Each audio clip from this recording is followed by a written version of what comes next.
Hello my dear students, once again welcome to the class of the day. आज की class में हम पढ़ेंगे UP board high school English prose lesson number 7 glimpse of India, Bharat की झलक। Students, इसको 4 parts में डिवाइड किया गया है, जिसमें आज हम लोग फर्स्ट पार्ट पढ़ेंगे। पहला पार्ट आज का हमारा होगा अ बेकर फ्रॉम गोवा, जिसे लूसियो रोड्रिगेज ने लिखा हुआ है। अ बेकर फ्रॉम गोवा अर्थात गोवा का एक बेकर समझते हैं ना, यस, डबल रोटी या ब्रेड बनाने वाले या केक बनाने वाले को बेकर बोलते हैं। तो नाम सही लग रहा होगा, अ बेकर फ्रॉम गोवा। इसका टेक्स्ट हम लोग पढ़ चुके हैं, लाइन बाय लाइन मैंने हिंदी में इसको एक्सप्लेन कर दिया है। मैंने इसकी समरी भी आपको सुना दी है, इसको आप प्ले लिस्ट में जाकर के वॉच कर सकते हैं। तो आज हम लोग इसका क्वेश्चन आंसर देखते हैं। तो लॉन्ग क्वेश्चन आंसर से मैं शुरुआत करता हूँ। इसकी लॉन्ग क्वेश्चन आंसर ध्यान से समझना है इसको। पहला लॉन्ग क्वेश्चन आंसर, जैसे एग्ज़ाम में, बोर्ड एग्ज़ाम में आपका long question answer, short question answer भी इससे आते हैं। तो हम आज देखते हैं, आज का पहला क्वेश्चन है हमारा, ड्रॉ कैरेक्टर स्केच ऑफ गांव विलेज बेकर। तो गोवा के जो पारंपरिक ग्रामीण बेकर का विवरण करने के लिए पूछ रहा है। कह रहा है ड्रॉ अ कैरेक्टर स्केच, चरित्र चित्रण लिखिए, ऑफ अ गांव विलेज गोवा, गोवा के ग्रामीण बेकर्स का, अर्थात गांव के ग्रामीण बेकर्स का कैरेक्टर स्केच करना है। गोवा के पारंपरिक ग्रामीण बेकर का चरित्र चित्रण करना है। तो शुरुआत करते हैं हम इंट्रोडक्शन से। परिचय। अ गांव village baker has an important place in his society. तो गोवा के जो ग्रामीण बेकर्स हैं, समाज में इनका बहुत महत्वपूर्ण स्थान है। ये हो गया इंट्रोडक्शन। बहुत शॉर्ट इंट्रोडक्शन है, बहुत छोटा है। इसको आप लोग ध्यान से समझते चलेंगे। हम लोग हेडिंग वाइज पढ़ेंगे तो हमको याद करने में इजी होता है, सरल रहता है। तो एक बार फिर से रिपीट कर देता हूँ मैं। A Goa village baker has an important place in his society. तो गोवा के ग्रामीण बेकर्स का सोसाइटी में एक महत्वपूर्ण स्थान है। दूसरा नंबर हम ले लेते हैं हिज ड्रेस। उसका पहनावा कैसा है, उसका ड्रेस कैसा है, उसका पहनावा कैसा है। तो the baker or bread seller had a particular dress known as kabai. कहते हैं जो बेकर थे या डबल रोटी विक्रेता थे कि एक विचित्र वेशभूषा होती थी, जिसे कबाई के नाम से जाना जाता है, जिसे कबाई के नाम से जाना जाता है।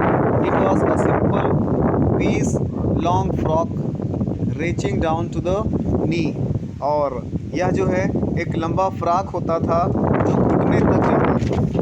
ये एक लंबा फ्रॉक की तरह होता था जो कि घुटने तक जाता था। हिज बिहेवियर की बात कर लेते हैं। उनका व्यवहार कैसा था, उनके व्यवहार लोगों के प्रति कैसे होते थे, इसकी बात कर लेते हैं। तो the baker made his musical entry on the scene with the झंग झंग sound of his specially made bamboo stuff. कहते हैं बेकर अपने विशेष रूप से बने बांस के झेंग झेंग की आवाज़ के साथ दृष्टिपटल पर संगीत के साथ प्रवेश करते थे। मतलब जब वे गांव में प्रवेश करते थे तो बम्बू पोल से बना हुआ, बम्बू स्टफ से बना हुआ जो एक प्रकार का म्यूज़िकल इंस्ट्रूमेंट होता था, उससे वो झंग झंग साउंड करते हुए, उनसे वो झेंग झेंग साउंड करते हुए गांव में इंटर करते थे। और he would greet a lady of the house with good morning.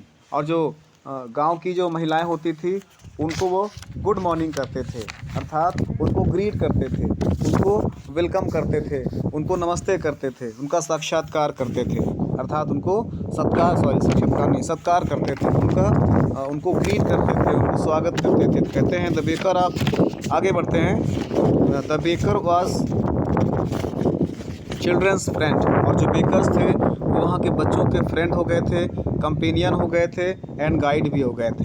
ठीक है ना, फ्रेंड हो गए थे, मित्र हो गए थे, कंपेनियन साथी हो गए थे, गाइड मार्गदर्शक भी हो गए थे। तो एक प्रकार से जो बेकर थे वो गांव के लोगों से, गांव के बच्चों से अच्छा फ्रेंडशिप बना लिए थे, they bought the bangles from the baker, और कहते हैं कि वे बेकर के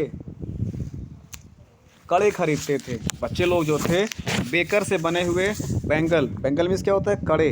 तो कड़े का मतलब वो कड़े नहीं जो पहना जाता है हाथ में, महिलाएं पहनती है, मतलब बेकर लोग जो हैं वो ब्रेड का ही बहुत घुमावदार गोल आकार में ब्रेड बनाते थे, जिसको वो बैंगल ब्रेड कहा करते थे। तो बच्चे लोग उसको खरीदते थे, वो स्वाद में मीठा होता था। All way are happy with the presence of the baker, और सभी लोग बेकर की उपस्थिति में प्रसन्न होते थे, सभी बहुत खुश रहते थे। लास्ट में हम लोग कंक्लूजन देखते हैं, निष्कर्ष क्या निकलता है इसका।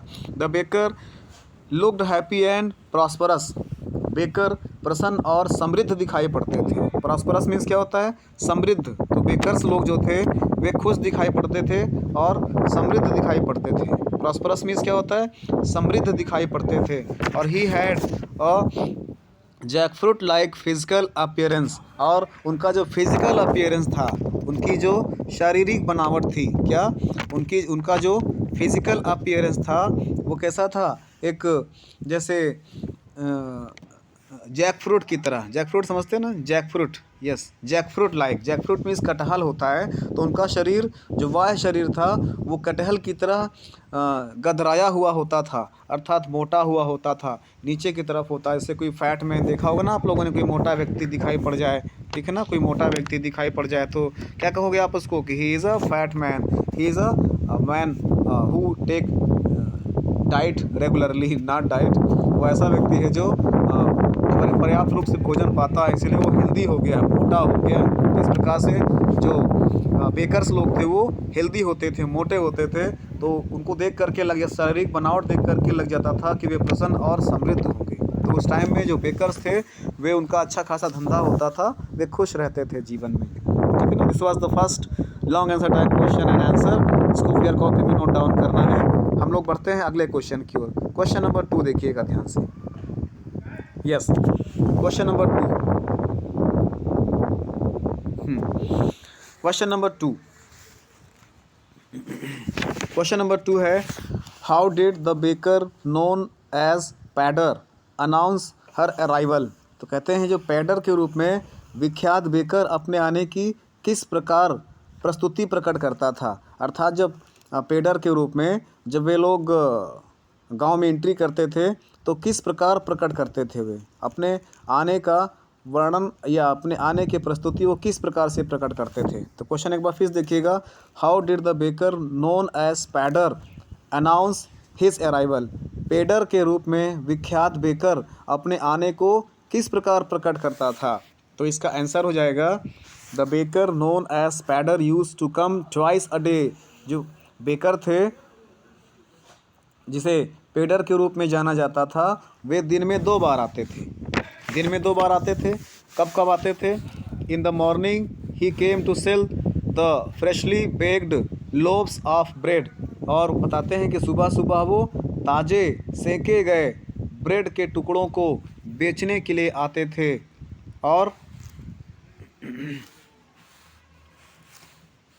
and he would marked his arrival with the Jhang झंग sound of his special bamboo stick। और अपने सभी ब्रेड के और कहते हैं, नहीं थोड़ा छूट गया यहाँ पर, he returned again after selling all his loaves of bread। और इसके बाद दोबारा वे जब अपने सारे ब्रेड के टुकड़ों को बेच लेते थे तो बेचने के बाद फिर वो लौटते समय उसी रास्ते से गुजरते थे। तो गांव से होकर वे लोग 2 बार गुजरते थे। और he would mark his arrival with the झंग झंग sound on A special bamboo. और बांस की बनी विशेष छड़ी से छम छम की आवाज़ करते हुए वो हम अपने आने की सूचना देते थे। One hand supported the basket on his head. और एक हाथ से वह अपने सिर पर रखी हुई टोकरी को संभालते थे। The other benched the bamboo on the ground.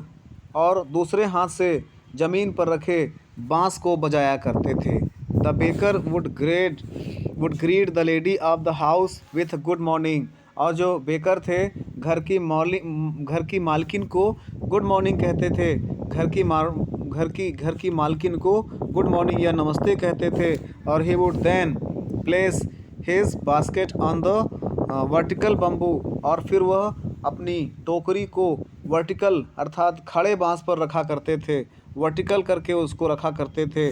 और the author and the other children would peep into the basket by climbing a bench or parapet. और कहते हैं लेखक और अन्य बच्चे बेंच या मुंडेर पर चढ़ करके टोकरी में झांका करते थे, टोकरी को देखा करते थे या और क्या रखा हुआ है इसमें। उन्होंने दोस्ती तो हो ही गई थी, तो उसी प्रकार से वो देखा करते थे, ठीक है ना, झांक करके देखा करते थे प्रॉपर में या बेंच में बैठ करके, मतलब बेंच में या फिर मुंडेर कहते हैं ना, मुंडेर, हाँ, एक ऊंचा स्थान होता है।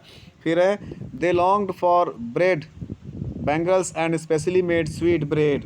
और कहते हैं वे विशेष रूप से बनाई गई मीठी ब्रेड और ब्रेड के लच्छे पाना चाहते थे, ठीक है ना, मीठी ब्रेड और ब्रेड के हाँ, ये ब्रेड लच्छे वाले, गोल वाले, हाँ, ब्रेड के लच्छे चाहते थे, इसलिए वे बार बार झांका करते थे।